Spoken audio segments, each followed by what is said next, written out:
Rev Mel on Talking Sex Radio is awaiting your call, so call Rev Mel.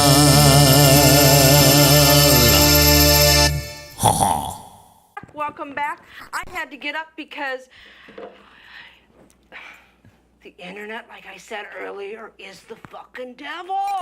Possessed. It's possessed. You know what? We can go. Last week we went the full week without one fucking problem. They said it's gone out. Do they hear it now? It went away. Did it hear it? You know what? It could be our internet connection. It could be the rain interfering with it too. That's what it is. It's the rain.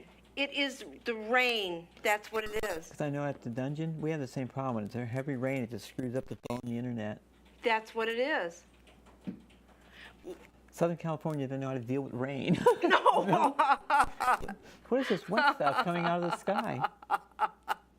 Yeah, I really think that it is the audio out again?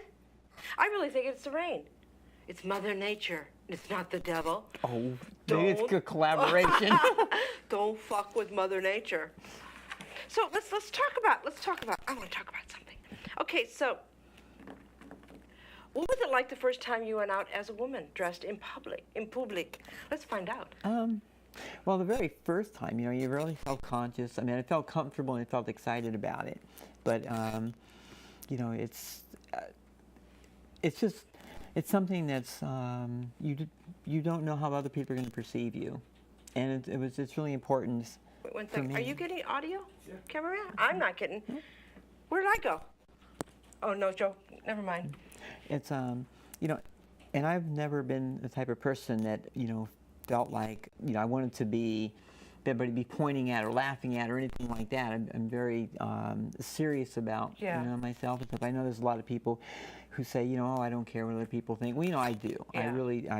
I do care what people think, and I do care, you know, on how I present and things like that. So, before I ever went out, I went to things like the mall, and I would watch mannerisms, and I would watch, you know, walk and a lot of stuff like that, so that when I went out for the first time, I actually did better than I thought. I mean, I passed pretty well. Yeah. But you know, inside you're really nervous. It's a whole different feeling. I mean, it's something that's really even hard to put in words. It's just kind of almost scary. I used to date someone that cross-dressed, and we decided one night he would go out as a woman, I'd go out as a man. So we're getting dressed. I put on this goatee and this black wig thing and this cap, you know, thing. I want to look like a biker dude. You know, I want to look like a dude because, you know, I was a lot heavier then too, and so I basically looked in the mirror and I go, I look so fuck ugly. I had to take it off. I could not go out like that. I could not go out even dressed like that. It was just so out of character for me. I did go to the Lear one night for Halloween, and I went up to a friend dancer, and I went up to his mistress at the moment, or his not his mistress, sorry, his submissive at the moment, and I said to her, you know, something like, "Hello, baby, what are you doing here?" And he got up and looked at me like that. And I go, "Don, it's me, it's Rev Mel, it's me," because I mean, I had no makeup on, had this goatee on, had this black wig on with this, you know, leather cap on, because I didn't want anyone to know it was me. You know, I looked like this biker guy. Wow. It was really strange to be in that whole different, you know, masculine. I kept grabbing my cock, even though I didn't have one. You know, and I walked like a guy, and I talked like one. I had the New York accent. You know, what the fuck, you know, And he was going to belt me. I was really uncomfortable, and I was going to do this not on Halloween, the time I was going to go out with my ex.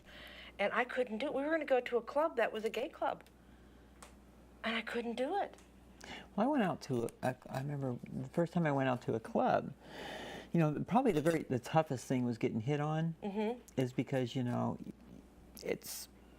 I feel like a lot of the bashings that take place is because you end up getting involved with somebody who's maybe got a little bit of a male ego type of thing, and that, and if you're passing really well and they don't know that you're male, okay, I think that's when you're in danger of them feeling deceived and stuff like that. So that part was really awkward, you know, getting hit on and having to say, well, you know, I'm trans and I'm pre-op and stuff like that. And it was actually, again, much more positive experience.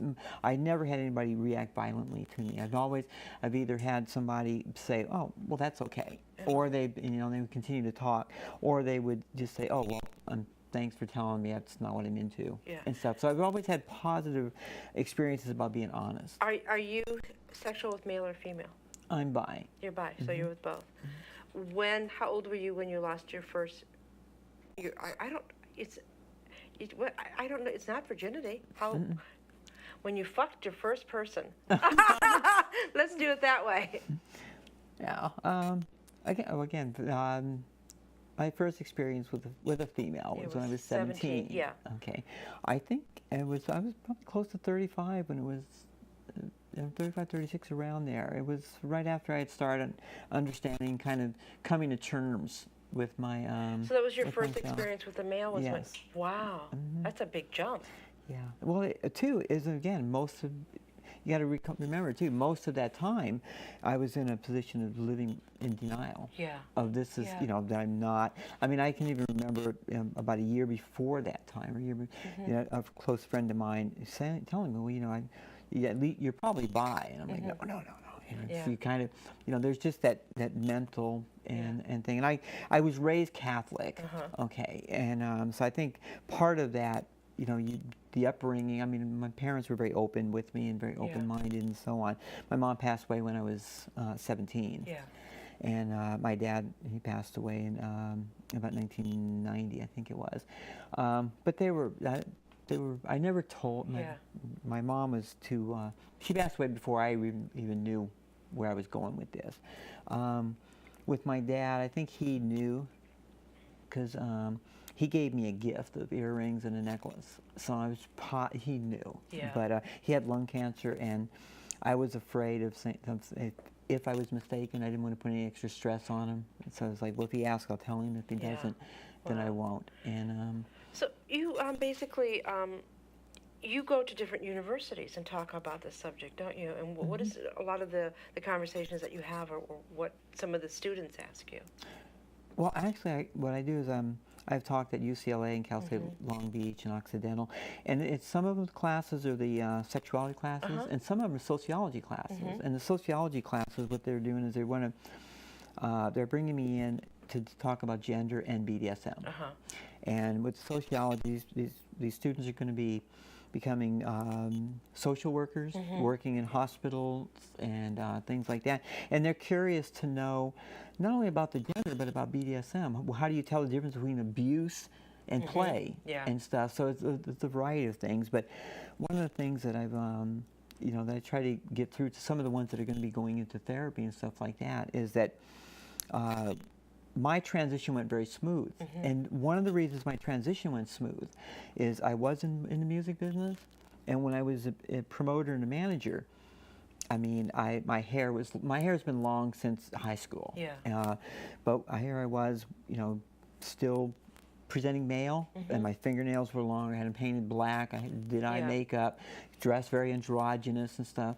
Oh yeah, the period of time that you could do that with all the music that was going on. Yeah. And so when I really did come out to my friends and say, this is what it is, instead of them being shocked, it was like, oh, that explains it. We weren't sure what was going on. If it was gay or it was this or whatever, but that explains it. But a lot of people who have transition problems, it's because they go to work one day and they're in a three-piece suit, and they show up the next day in makeup and a dress. And people just can't deal with that quick. And I think if you can kind of use transition as the real meaning of the word, of going from one into another instead of abrupt thing, is much more successful. So I talk a lot about transition. Talk a lot about the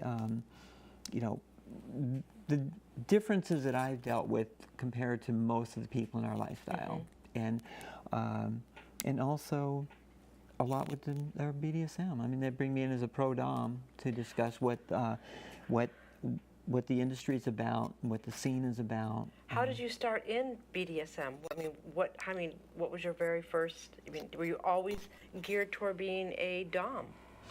Actually, well, I've been dominant in every area of my life, my whole life, right? But since my youngest years, I've been turned on with bondage. I mean, I remember the Batman shows. My favorite part was at always at the end when they would be put in some kind of predicament thing. You know, it was that the most exciting part for me. You know, it's like, oh, cool. And so when I really got into this, there was, again, no internet or anything else, and I saw an ad in a publication. the devil wasn't out there. Yeah, there was no evil influence. But they, I hooked up through some ads in some adult publications. That's how they used to do it. Yeah. You know, you had a P.O. box, and you did everything through snail mail, you know. And that eventually, you know, I met with someone, and I was into the bondage thing. And I got invited to a play party. And I wasn't into, like, the BDSM part of it. Bondage was the only thing. And then was this a gay Leatherman BDSM group? No, actually, this was someone. I don't really want to mention names, but someone who's active in our lifestyle still. And she invited me to her birthday party. And she had said, you know, don't let anybody know that we're just meeting, okay? Because it's just kind of something that it's kind of underground and things like that. So we had the birthday party, and I started noticing that people were leaving. Or there was, you know, it was less and less. And I thought, wow, everybody's leaving kind of early. And then I realized that I hadn't seen anybody go out the front door. Oh. So I asked her, where'd everybody? And she goes, oh, come with me out. So we walked out into the backyard, into the garage. It had been transformed into a soundproof dungeon. And oh my God, open the door, and there's hot wax going on, and there's flogging going on, and over on the wall there was this woman suspended upside down, and they're doing, you know, torture on her pussy and hot wax on there, and she's screaming bloody murder. And I'm thinking, oh my God, I gotta get out of here. And they're like, no, everything is really cool. There's no drugs, there's no alcohol, we're not doing anything illegal, everything's consensual. And I mean, she was just screaming just so much, but I stayed. And this was Crazy Sharon. If there's probably people who probably know her. And when they let her down, there was such a warm embrace that it was very touching. It was like, wow, this is really, really something. And it's not anything what I thought it was going to be.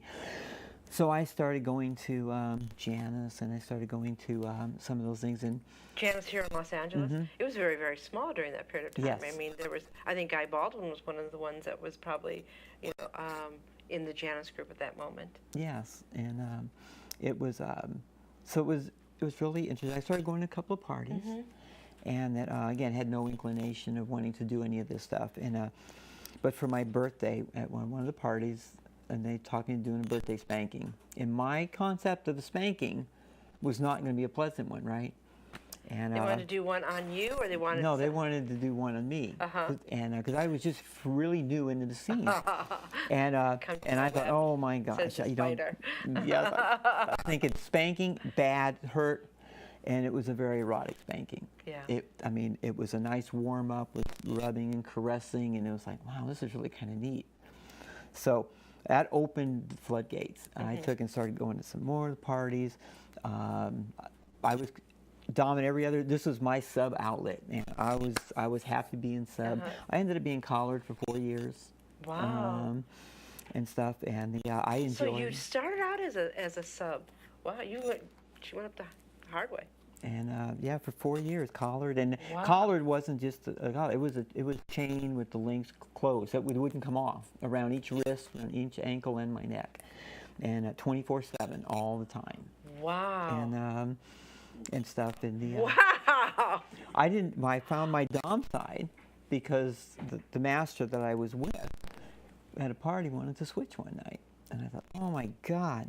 That's the last thing I wanted to do. He wanted to switch because he was a switch, but with me it always Dom.